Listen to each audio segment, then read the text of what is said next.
قرآن لوگوں کے لیے اللہ کا پیغام۔ هذا القرآن يوحدنا لطريق الخير يوجهنا الله تعالى أنزله ورسول الله نحمدہ ونصلی علی رسولہ الکریم، اما بعد فاعوذ باللہ من الشیطان الرجیم، بسم اللہ الرحمن الرحیم۔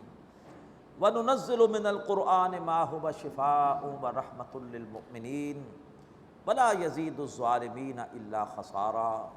صدق اللہ العظیم۔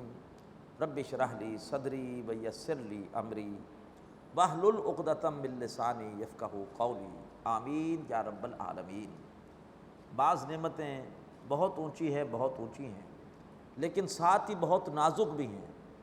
جیسے رسول امت کے لیے رحمت ہوتے ہیں، لیکن اگر رسول آنے کے بعد بھی لوگوں نے ان کی بات نہیں مانی تو پھر وہ لوگ عذاب کے مستحق ہو جاتے ہیں۔ اسی صورت میں آیا وما کننا معذبین حتی نبعث رسولا، اور ہم عذاب دینے والے نہیں ہیں مگر اس سے پہلے رسول بھیجتے ہیں۔ رسول آ کے بات پہنچانے کا حق ادا کرتے ہیں، پھر بھی قومیں نہیں مانتے، اس وقت عذاب آتا ہے۔ بے خبری میں اللہ تعالیٰ عذاب نہیں دیتا۔ تو رسول کی آمد ایک نازک معاملہ ہے۔ بالکل اسی طرح سے قرآن مجید کا معاملہ بھی بڑا نازک ہے۔ قرآن مجید کی اگر قدر کی جائے گی اللہ تبارک و تعالیٰ عزت دے گا، قرآن مجید کی ناقدری کی جائے گی اللہ تعالیٰ ذلیل کر دے گا۔ اِنَّهُ لَقَوْلٌ فَصْلٌ، یہ قرآن فیصلہ کن کتاب ہے۔ إِنَّ اللَّهَ يَرْفَعُ بِهَذَا الْكِتَابِ أَقْوَامًا وَيَضَعُ بِهِ آخَرِينَ، اس کتاب کی وجہ سے اللہ قوموں کو عروج دے گا، اس کتاب کو چھوڑنے کی وجہ سے ذلیل کر دے گا۔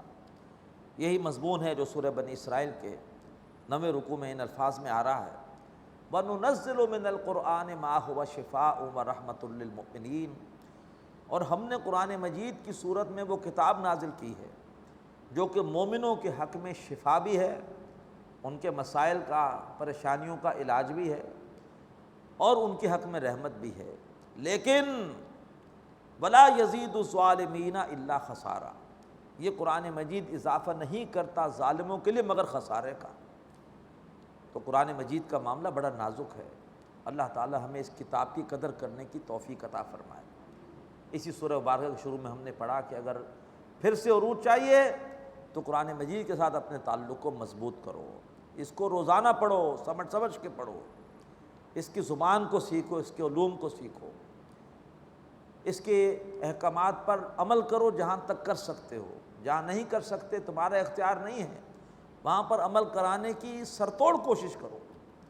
فرمایا ہم نے قرآن مجید کی صورت میں وہ کتاب نازل کی ہے کہ جو مومنوں کے حق میں شفا بھی ہے اور رحمت بھی ہے، لیکن جو لوگ قرآن مجید کے ساتھ ناانصافی کریں گے، اس کتاب کو اہمیت نہیں دیں گے، اس کتاب کو نہیں سمجھیں گے، اس کے لیے وقت فارغ نہیں کریں گے، ان کے لیے یہ کتاب اضافہ نہیں کرے گی مگر خسارے کا۔ وَإِذَا أَنْعَمْنَا عَلَى الْإِنسَانِ أَعْرَضَ وَنَأَىٰ بِجَانِبِهِ، اور جب ہم انسان پر انعام کرتے ہیں تو وہ اعراض کرتا ہے اور پہلو بچا کے نکل جاتا ہے، اسے عیش میں یاد خدا نہیں رہتی۔ ظفر آدمی اس کو نہ جانیے گا، وہ کیسا ہی صاحب فہم و ذکا، جسے عیش میں یاد خدا نہ رہی، جسے تیش میں خوف خدا نہ رہا۔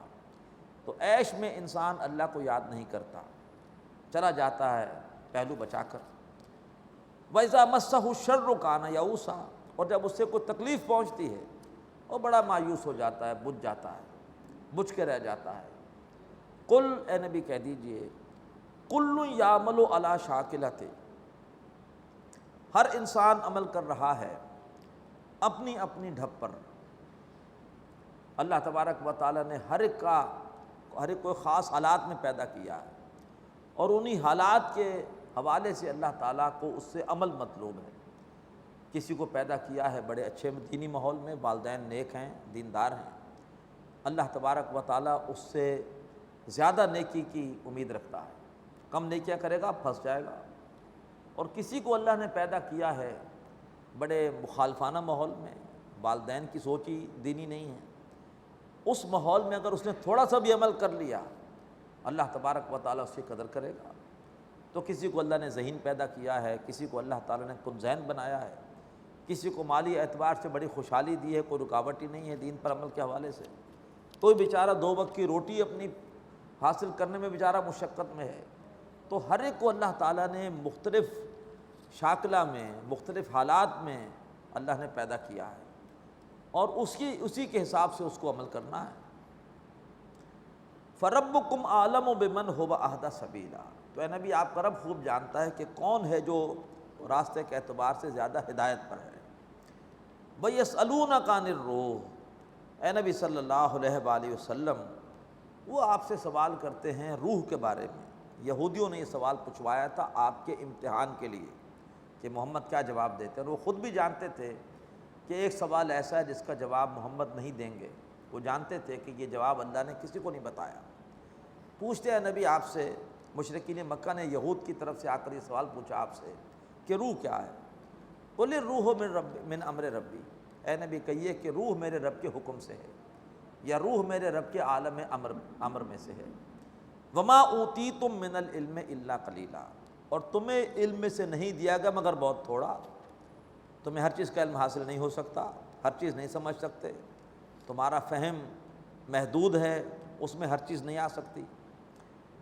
وَلَئِن شِئْنَا لَنَذْهَبَنَّ بِالَّذِی أَوْحَیْنَا إِلَیْکَ، اور اگر اے نبی صلی اللہ علیہ وسلم ہم چاہیں تو ہم آپ کے پاس سے لے جائیں وہ کلام جو ہم نے آپ کی طرف وحی کیا ہے۔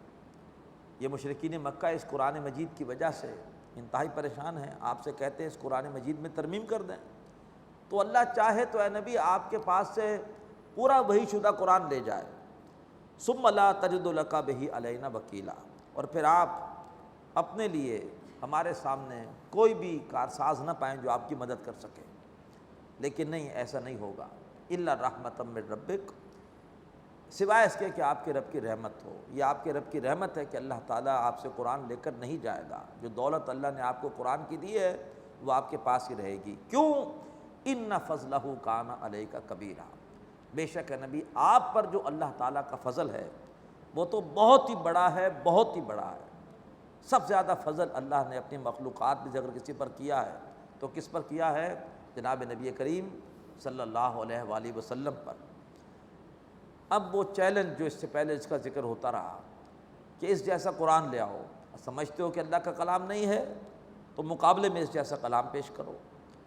قُل لَئِنِ اجْتَمَعَتِ الْإِنسُ وَالْجِنُّ، اے نبی کہیے کہ اگر تمام انسان اور جن جمع ہو جائیں، الا اس بات پر کہ ان یاتوا بمثل ھذا القرآن، کہ وہ اس جیسا قرآن لے آئیں، سر جوڑ کے بیٹھ جائیں سارے انسان سارے جنات کہ ہم اس جیسا قرآن بنا لیں۔ فرمایا لا یاتون بمثلہ، اس قرآن جیسا کلام نہیں لا سکتے۔ ولو کان بعضهم لبعض ظہیرا، اگرچہ ان میں سے بعض کے مددگار کیوں نہ بن جائیں۔ وَلَقَدْ صَرَّفْنَا لِلنَّاسِ فِي هَذَا الْقُرْآنِ مِنْ كُلِّ مَثَلٍ، اور ہم نے اس قرآن میں لوگوں کے لیے ہر مثال بیان کر دی ہے۔ فَأَبَى أَكْثَرُ النَّاسِ إِلَّا كُفُورًا، تو لوگوں کی اکثریت نے انکار نہیں کیا مگر یہ ہے کہ ناشکری کرتے ہوئے۔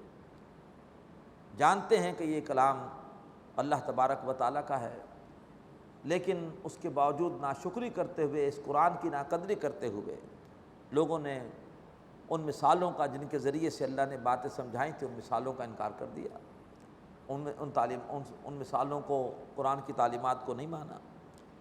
اب ایک 5واں مضمون آ رہا ہے اپنے کلائمیکس پر، یہ مضمون بھی بار بار ہمارے سامنے اس سے پہلے آیا۔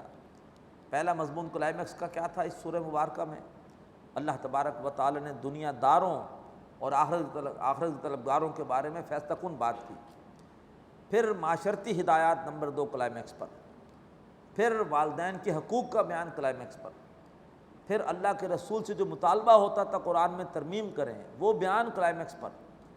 اب جو اللہ کے رسول سے مطالبہ ہوتا تھا کہ معجزہ دکھائیے، یہ مضمون بھی کلائمیکس پر آ رہا ہے۔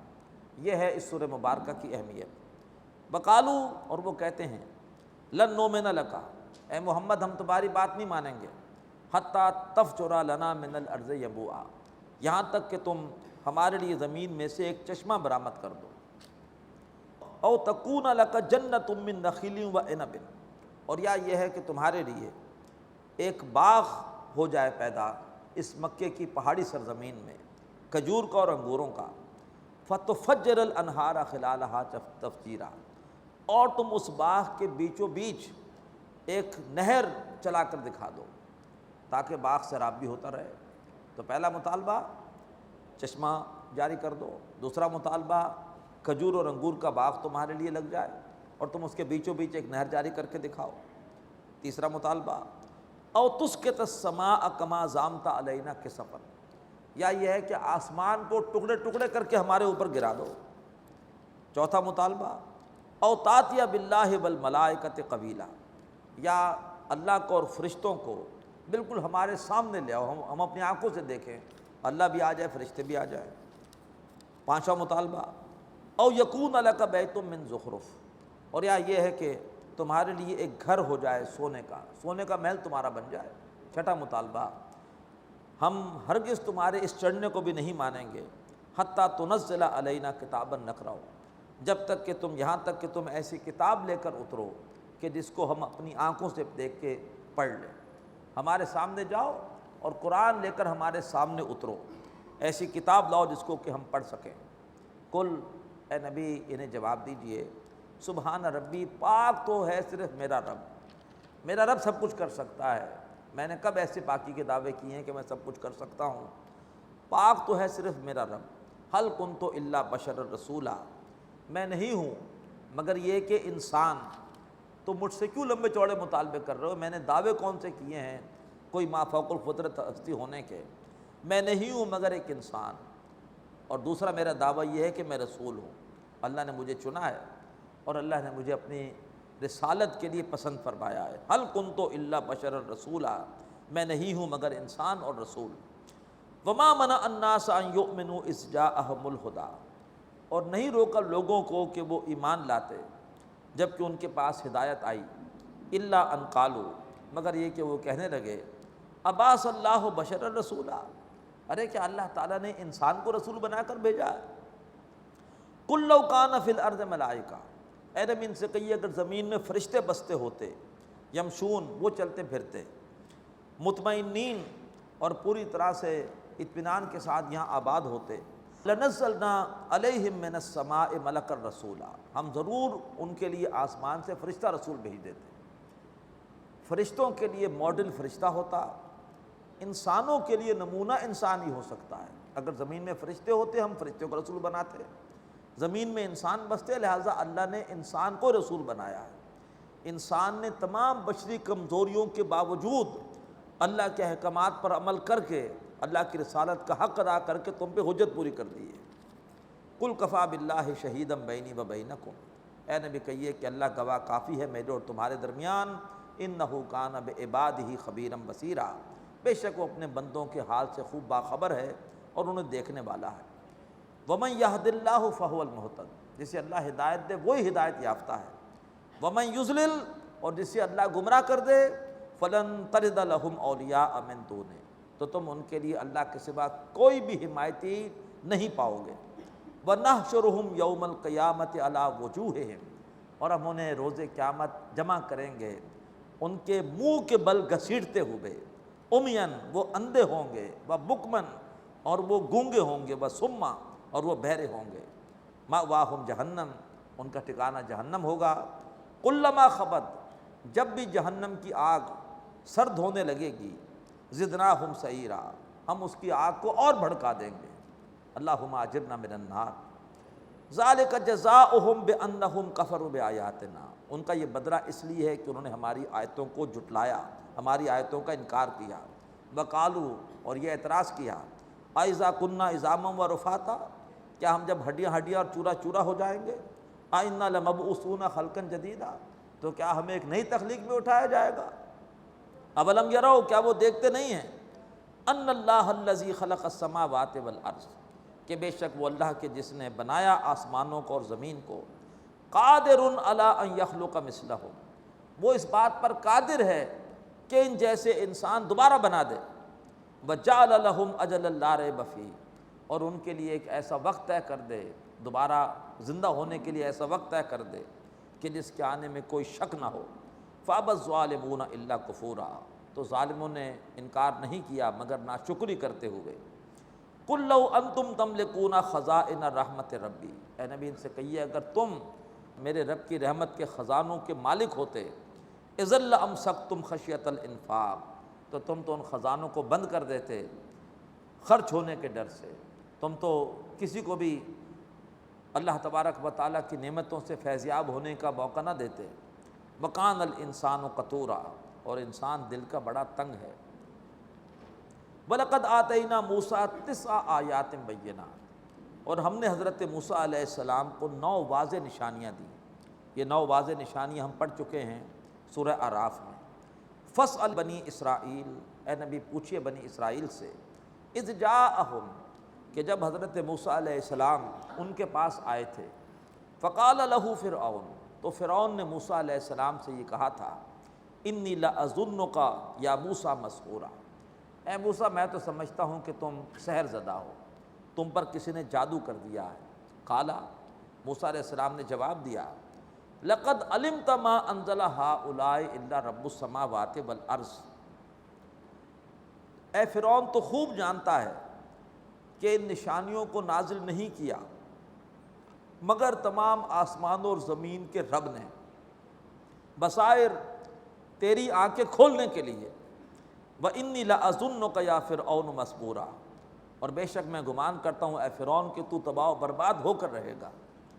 فَأَرَادَ أَن يَسْتَفِزَّهُم مِّنَ الْأَرْضِ، تو پھر فرعون نے ارادہ کیا کہ حضرت موسیٰ علیہ السلام کو اس زمین سے نکال دے، اس نے ارادہ کیا کہ انہیں شہید کر دے۔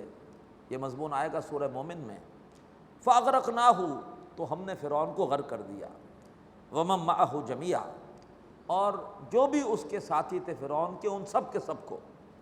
وَقُلْنَا مِن بَعْدِهِ لِبَنِي اسرائیل، اور ہم نے کہا فرعون کے بعد بنی اسرائیل سے، اسکنوا الارض، کہ اب تم زمین میں آباد ہو جاؤ۔ فَإِذَا جَاءَ وَعْدُ الْآخِرَةِ، جب آخرت کے وعدے کا وقت آئے گا، جِئْنَا بِكُمْ لَفِیفًا، ہم تمہیں لپیٹ کر لے آئیں گے۔ یہ ہے بنی اسرائیل کا ذکر، پہلے رکوع میں بھی تھا آخری میں بھی ہے، لپیٹ کر لے آئیں گے، تم سب کے سب بالآخر جمع ہو گئے ارض مقدس میں۔ آج بڑی بڑی یہودی بستیاں وہاں پر بنائی جا رہی ہیں، دنیا بھر سے یہودیوں کو وہاں پر بلایا جا رہا ہے، اور گریٹر اسرائیل بنانے کی تیاریاں ہیں، لیکن وَمَكَرُوا وَمَكَرَ اللَّهُ، وہ سازش کر رہے ہیں، اللہ تدبیر کر رہا ہے۔ سارے یہودی وہاں پر جمع ہوں گے، کیوں؟ تاکہ وہی گریٹر اسرائیل ان کا گریٹر گریو یارڈ بن جائے۔ حضرت عیسیٰ علیہ السلام نے آنا ہے، اور جس طرح حضرت نوح کے سامنے ان کی تکذیب کرنے والی پوری قوم برباد ہوئی، حضرت ہود کے سامنے، حضرت صالح کے سامنے، حضرت عیسیٰ کے سامنے سارے یہودی ہلاک ہوں گے۔ احادیث میں اس کی واضح پیشن گویاں موجود ہیں۔ تو یہ سب جمع ہو رہے ہیں، آخرت قریب آ رہی ہے، یہودی جمع ہو رہے ہیں، تاکہ حضرت عیسیٰ کی آمد پر ان سب کو ایک ساتھ تباہ کیا جائے۔ فرمایا جب آخرت کے وعدے کا وقت آئے گا، جِئْنَا بِكُمْ لَفِیفًا، ہم تمہیں لپیٹ کر لے آئیں گے۔ وَبِالْحَقِّ أَنزَلْنَاهُ وَبِالْحَقِّ نَزَلَ، بڑا جلالی انداز ہے۔ اس قرآن مجید کو ہم نے حق کے ساتھ نازل کیا ہے، اور یہ حق کے ساتھ اترا ہے، اس کے تمام کانٹینٹس بھی حق ہے، اس کو ہم نے حق کے ساتھ نازل کیا ہے، اور یہ حق کے ساتھ اترا ہے۔ اب قوموں کی قسمت کا فیصلہ اس قرآن کی بنیاد پر ہوگا۔ قرآن کی قدر کرو گے، اللہ عزت دے گا۔ قرآن مجید کے ساتھ بے وفائی کرو گے، اللہ رسوا کر دے گا، جیسے آج ہم رسوا ہیں۔ وما ارسلناک الا مبشرا ونذیرا، اے نبی ہم نے آپ کو نہیں بھیجا مگر بشارت دینے والا، خبردار کرنے والا بنا کر۔ وقرآنا فرقناہ، اور یہ قرآن مجید وہ ہے کہ جس کو ہم نے جدا جدا کر کے نازل کیا ہے، تھوڑا تھوڑا کر کے اتارا ہے۔ کیوں؟ لتقرأہ علی الناس علی مکث، تاکہ آپ اسے لوگوں کو سنائیں ٹھہر ٹھہر کر، تاکہ انہیں قرآن مجید حفظ بھی ہو جائے، سمجھ بھی آ جائے۔ پورا قرآن ایک ساتھ اترتا سمجھنا مشکل ہوتا۔ وَنَزَّلْنَاهُ تَنزِيلًا، ہم نے اسے بطریق تنزیل یعنی آہستہ آہستہ کر کے اتارا ہے۔ قُلْ آمِنُوا بِهِ أَوْ لَا تُؤْمِنُوا، اے نبی کہیے کہ تم ایمان لاؤ یا ایمان نہ لاؤ۔ إِنَّ الَّذِينَ أُوتُوا الْعِلْمَ مِن قَبْلِهِ، بے شک وہ لوگ کہ جنہیں اس سے پہلے علم دیا گیا ہے، اذا یتلی علیہم، جب ان پر قرآن مجید پڑھا جاتا ہے، یخرون للاذقان سجدا، تو وہ گر پڑتے ہیں اپنے ٹھوڑیوں کے بل سجدے میں، ویقولون، اور بے اختیار پکار اٹھتے ہیں، سبحان ربنا، ہمارا رب پاک ہے، ان کان وعد ربنا لمفعولا، بے شک ہمارے رب کا وعدہ پورا ہونا تھا۔ ہمارے رب نے ہم سے ہماری کتابوں میں وعدہ کیا تھا کہ میں آخری اور مکمل کتاب عطا کروں گا۔ ہمارے رب نے اپنا وعدہ پورا کر دیا، اور کیسی عظیم کتاب اللہ نے عطا کر دی، تو وہ تو خوش ہوتے ہیں۔